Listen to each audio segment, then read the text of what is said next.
श्याम सुंदर गुप्ता जी का सवाल है। Good afternoon Geetu ma'am and sir. I am doing SIP in Motilal Oswal mid cap fund from last 2 years.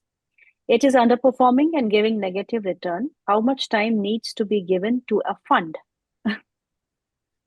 Fund को कितना टाइम देना चाहिए कि जो आपके रिटर्न्स जो है पॉजिटिव आए, क्योंकि इन्होंने Motilal Oswal mid cap fund में निवेश किया है पिछले 2 साल से।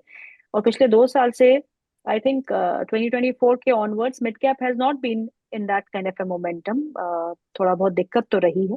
May be that is why the fund is underperforming. तो ये पूछ रहे हैं कि कितना टाइम होना चाहिए एक फंड को फंड रखने के लिए। How long? ओके।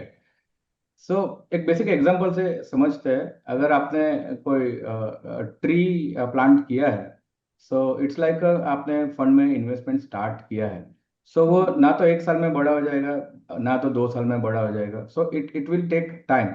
सो जैसे कि आप ट्री को ग्रो करने के लिए नर्चर करते हैं, काफ़ी सारी चीज़ें मेहनत करते हैं और उसमें भी काफ़ी टाइम लगता है, उसके बाद ही बड़ा ट्री दिखता है और फ्रूट देता है।